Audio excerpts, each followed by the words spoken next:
Honey cinema ఇప్పుడే చూశాను భయ్య, చాలా బాగుంది. ఫుల్ హర్రరు థ్రిల్లరు, పైగా చూస్తున్నంత సేపు ఒకటే భయం వేసింది. సినిమా అసలు ఎక్కడ కూడా బోర్ కొట్టకుండా స్టార్టింగ్ నుంచి ఎండింగ్ వరకు చూస్తాను ఉన్నా. సాంగ్స్ కూడా చాలా బాగున్నాయి. హీరో యాక్టింగ్ కానీ, హీరోయిన్ కానీ, చిన్న పాప కానీ చాలా బాగుంది అంట. అంటే ఫుల్ హర్రరే, అంటే ఒకటే భయం వేసింది ఈ చేతబడులని, ఈ దెయ్యాలు. కాబట్టి ఇలాంటివన్నీ చూస్తున్న సేపు ఏంటంటే ఫుల్ ఎంటర్టైన్మెంట్ గా ఫీల్ అయ్యాం. ఖచ్చితంగా ఈ సినిమా చాలా బాగా ఆడుతుంది. సినిమా ఒకసారి అందరూ చూడండి, ఈ సినిమాని ఆదరించండి. హనీ సినిమా ఇప్పుడే చూడడం జరిగింది. సినిమా మాత్రం ఎక్స్ట్రాడినరీ గా ఉంది. అంటే ప్రతి సెకండ్ ఒక ట్విస్ట్, నెక్స్ట్ ఏం జరుగుతానో ఒక క్యూరియాసిటీ బాగా పెంచారు డైరెక్టర్ గారు. సో జనరల్ గా నవీన్ చంద్ర గారిని మన హీరో గారు లేక లీడ్ క్యారెక్టర్ ఆర్టిస్ట్ గా చూస్తాం, కానీ ఇందులో బాగా మెయిన్ లీడ్ ఒక నెగిటివ్ రోల్ లో చూశారు.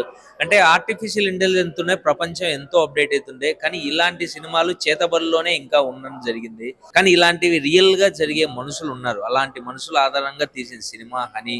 కానీ సినిమా మాత్రం చిన్న పాప ఉంటుంది. ఎక్స్ట్రాడినరీ యాక్టింగ్ బాయ్, సూపర్ తో ఉంది సినిమా.